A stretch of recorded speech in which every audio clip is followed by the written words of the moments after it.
May 9th. Election Day is finally here. A record-breaking 52% of Hondo voters show up at the polls. The majority of voters, 1,083 in fact, voted to recall Mr. Lopez, Mr. Torres, and Mrs. Gonzalez. Another significant point is that 3 members of the U.S. Department of Justice are in hand to monitor the election at the request of the now recalled council members. May 15th. A recount is called just to make sure. It verifies that the council members are recalled. May 18th. A lawsuit is filed in federal court on behalf of supporters of the recalled council members by Jose Garza with Texas Rio Grande Legal Aid. Later that night, newly elected councilmen Hague and Sanchez are sworn in and presumably told of the lawsuit in executive session. Before we get too much further, we need to tell you about the types of allegations made in the original complaint. The plaintiffs state that the ballot lumped all 3 candidates together instead of individually. They also show that not all the recall petition sheets had been notarized. On the election ballot, the word revocar was used as a Spanish translation for recall, which they claim is a confusing legal term. The last thing they say, that since the recall election was illegal, then the July 14th special election is also illegal. Using the wording from the original complaint, they say that the election was racially polarized. They state that only Anglo voters initiated the recall petition, which did not contain a Spanish translation. In short, they claimed that minority voters were at a disadvantage to elect the preferred candidate because of the city's changed election procedure.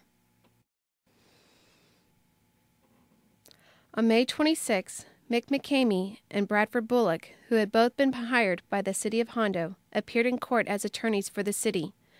The attorneys filed notices of vacation for the dates of June 8th through June 12th, because they would both be out of town due to continuing education conference.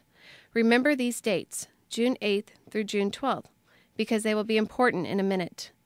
Also, Jose Garza, the plaintiff's attorney, files an amended complaint and a motion for a preliminary injunction. Additionally, Garza files a fill-in-the-blank type order so the federal judge can see what the plaintiffs are asking for in the motion for a preliminary injunction.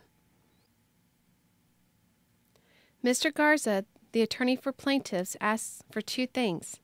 1, that the city stops enforcing any action concerning alleged charter procedures changes until preclearance is obtained from the Department of Justice, and the city reinstate the recalled council members until same preclearance is obtained. 2 days after the plaintiffs enter their motions and proposed order, the Department of Justice writes a letter to Yolanda Benitez, the city secretary. There are some questions and controversy surrounding this letter. Is the letter originated because of the federal observers at the election, or does plaintiffs' attorneys call them for the letter? We will probably never know.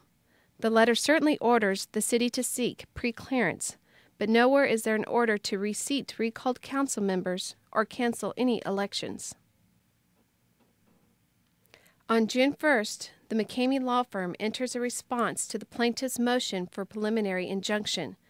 In this 11-page response, with 13 separate exhibits totaling over 300 pages supporting the city's position against reseating the recalled council members, overturning the will of the people. In this, Mr. McCamey and Mr. Bullock vigorously defend the city. The attorneys show the sample ballot passed out by the Real Change campaign to hundreds of potential voters that clearly marks the ballot language they now claim is illegal. The city's attorneys show that there are some problems concerning notarized affidavits on the petition, and the city secretary gave them back to the recall committee to be fixed. The petition was resubmitted to the city secretary, and although not every page was notarized, there still were 490 valid signatures, well over the 413 required by the charter. Their response is a huge collection of documents, but in a nutshell, these attorneys defend the position that the changes to the charter's procedures, if any, are so minor that preclearance from the Department of Justice should be certain. They also send the preclearance items to the Department of Justice and enter it as an exhibit to the court. Again, they are clearly defending the city, and in the end, they make a clear and compelling argument that the recalled council members should not be reseated. Later that night, the city council meets. Councilman Hake has 2 items on the agenda which are noteworthy. One is to discuss the applications for city council by recalled members Lopez, Torres, and Gonzalez, and the other is to discuss Texas election code as it applies to the July 14th election. Precisely what Mr. Hake was trying to accomplish with these items is still not clear. On June 8th, the plaintiff's attorney, Jose Garza, made his formal reply to the city. Reiterating most of the original complaint, this reply did differ in a few points. 1, they state that the upcoming July 14th special election should be canceled. Secondly, they toned down their initial request to reinstate the recalled council members. In this document, they softened the request to reseat the recalled council members with the phrase, "if preclearance is not forthcoming." Of course, McCamey had submitted the preclearance items to the Department of Justice on the 1st, and the Department of Justice has 60 days to make a decision. This should have been sufficient to meet the definition of forthcoming.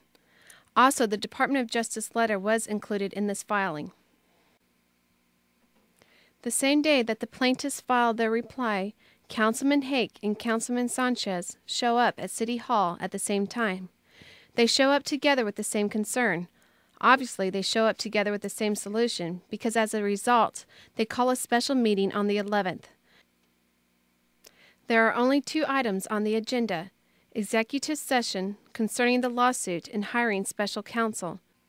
Additionally, they had been to City Hall on the 5th, the Friday before, requesting a special meeting on Monday.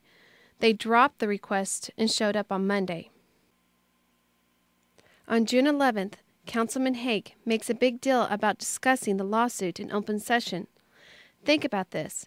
Here is an attorney licensed in the state of Texas who argues with the city attorney for 3 minutes, opposing talking about the details of a pending lawsuit in executive session. Then, after deliberating in executive session, Councilman Hake returns with a typed motion to retain Rolando Rios and to pursue necessary temporary orders. Remember the words, temporary orders. They show up again in a minute. Additionally, Councilman Hake says that the city hid the Department of Justice letter from him, hid the hiring of the McCamey law firm from him, and kept him in the dark on the response defending the city. Let's examine just one of those claims. In open meeting, Yolanda Benitez, city secretary, states she gets the Department of Justice letter on the 2nd. The plaintiff's attorney gets it on the 3rd.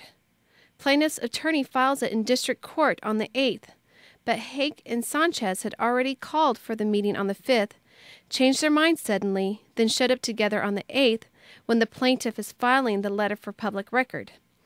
Councilman Hake claims that he got it with the Freedom of Information Act. The city staff was including the letter in council's June 15th meeting packet, which was the proper thing to do. What would Councilman Hake need it for before then? In addition, shouldn't you only talk about a pending lawsuit in executive session with your attorneys?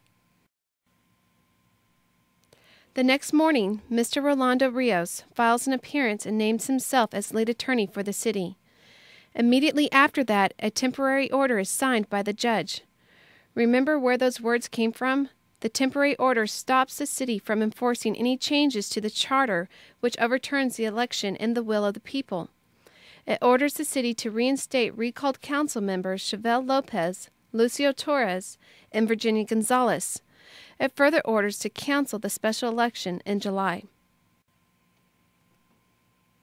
Before we get into the solutions to this problem, let's summarize the case and talk about the coincidences we have noted.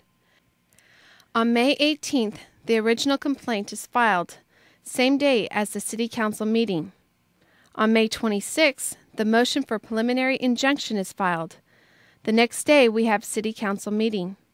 The following day, the Department of Justice letter is written. On June 8th is the first day of vacation for our former attorneys. On the same day, Councilman Hake and Sanchez risk violation of the Open Meetings Act to call a special meeting hiring Rolando Rios. The plaintiffs also filed their reply with the attached Department of Justice letter.